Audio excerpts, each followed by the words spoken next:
Bom, pessoal, muito bom dia a todos. Vamos dar início então a mais uma reunião semanal. Hoje é segunda-feira, dia 6 de março de 2023.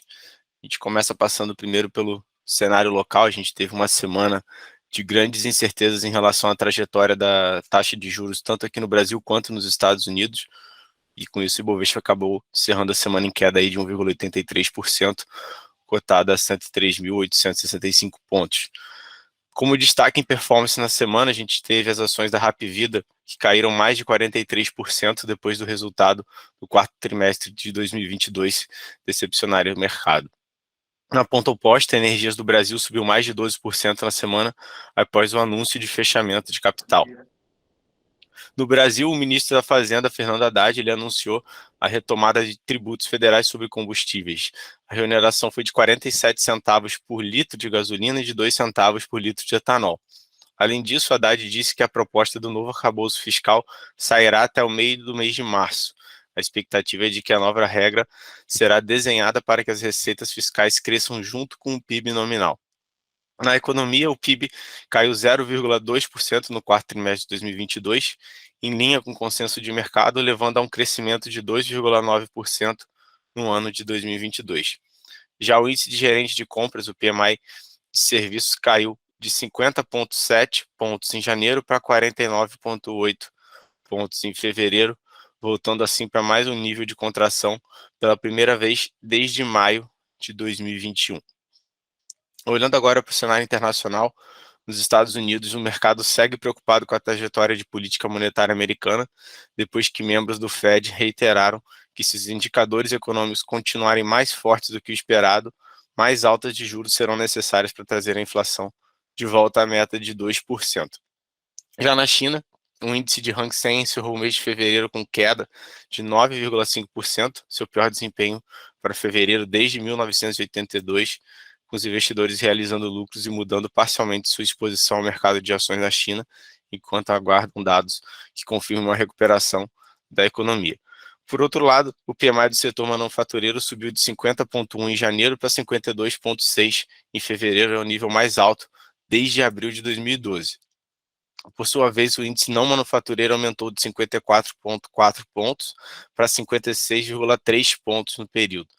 A elevação dos índices de sentimento econômico puxada pelo fim da política de tolerância zero Covid corrobora com o cenário de forte recuperação do PIB da China em 2023. O PMI de serviços do país avançou de 52,9 pontos em janeiro para 55 pontos em fevereiro, indicando que as empresas chinesas vêm registrando maior aumento na atividade desde agosto do ano passado. A gente vê uma recuperação bem forte aí da economia chinesa aí nesses últimos meses, né? Esses indicadores, o PMI, ele mostra isso de forma bastante clara, né? Lembrando que PMI pontuando acima de 50 pontos, isso mostra um cenário de expansão da economia, tá? Passando agora para o nosso índice de fundos imobiliários, nosso IFIX fechou a semana em alta de 0,65%, impulsionado positivamente pelo segmento de recebíveis. A gente teve os FIIs de papel integrantes do IFIX apresentando uma performance média de 1,01% na semana, enquanto os FIIs de tijolo tiveram uma performance média de 0,17% na semana. No entanto, a preocupação com os fundos expostos às varejistas persiste no mercado.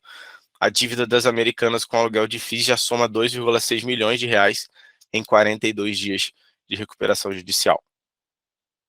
Passando agora para a parte de moedas, né, a gente teve o índice DXY que fechou em queda de 0,70% na semana, abaixo da linha dos 105 pontos. A moeda americana caiu em relação à maioria das divisas emergentes e de países exportadores de commodities, com perdas fortes contra o peso chileno e o peso mexicano.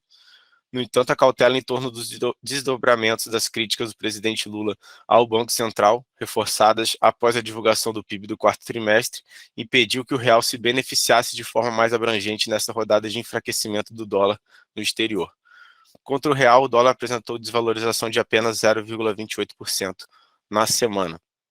Já o mercado de criptomoedas viveu uma verdadeira corrida por vendas nas últimas semanas. O Bitcoin chegou a cair quase 5%, atingindo o menor valor em 2 semanas. O motivo da queda se deu após o banco de investimento Silvergate ter adiado na semana passada a divulgação do seu balanço. O banco havia feito grandes investimentos na falida corretora de criptomoedas, a FTX. O mercado já estava preocupado com a liquidez do banco, com especulações de que a instituição estivesse insolvente. Após o adiamento da divulgação do balanço, as expectativas com o banco ficaram ainda pior, e a gente viu esse sell-off aí nas criptomoedas. Para dar sequência aqui e falar um pouquinho da curva de juros, eu vou chamar o Tavares. Bom dia, Tavares. Bom dia, Gustavo. Bom dia, pessoal. Então, os nossos DIs futuros aí encerraram o pregão da sexta-feira ali em ligeira elevação, né, com a curva exibindo ali um deslocamento para cima ao longo da semana, tá, com dois cenários aí, o cenário externo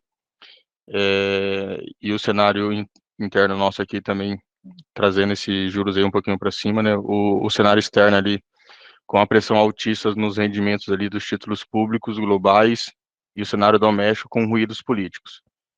Com as persistências ali das críticas do membro do governo, continua ainda ao Banco Central, e a fala do ministro da Fazenda ali, o Fernando Haddad, onde ele afirma que as medidas tomadas ali pelo governo abrem espaço ali para corte de juros pelo Banco Central, entendeu? Então, aí teve outros membros ali também do governo, como a ministra do Planejamento, Simone Tebet, e o próprio presidente da República também endossaram aí a pressão por juros mais baixos no país, né? Então, e aí nos últimos dias ali foram marcados por uma postura defensiva dos agentes financeiros, enquanto o governo decidia sobre a própria reoneração dos combustíveis, né? Então, mesmo com o sinal dado pelo Ministério da Fazenda ali, que a arrecadação integral dos 29 bilhões de reais relacionada à tributação estaria assegurada, o mercado ele exibiu desconfiança com a criação de um novo tributo de exportação do óleo cru e com as críticas direcionadas ao Banco Central feitas após aí o episódio. Então, aí, com isso, nossos DIs para janeiro de 2024 praticamente ficou no 0 a 0 na semana, né, onde teve ele saiu de 13,38 na sexta ali do dia 24 de fevereiro e foi para 13,36 na sexta-feira.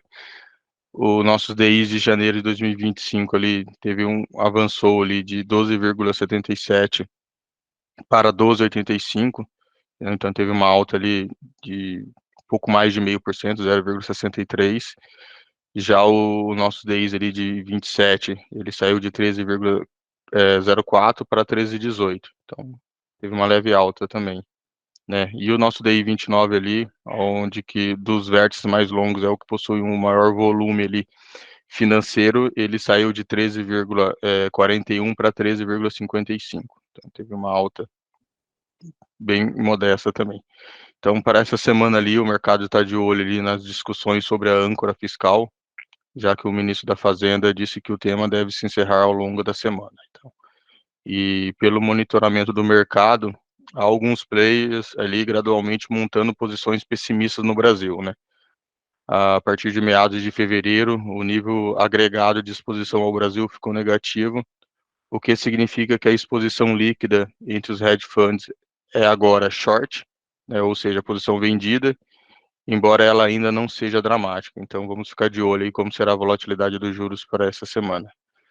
E a agenda dessa semana, a gente tem na sexta-feira ali uma importante divulgação ali do nosso IPCA de fevereiro, onde a previsão do mercado é de 0,45% para o mês, visto ali que no mês anterior o IPCA divulgado foi de 0,53%.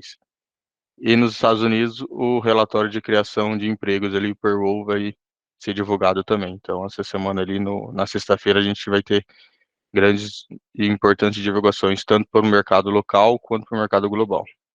Obrigado, Gustavo.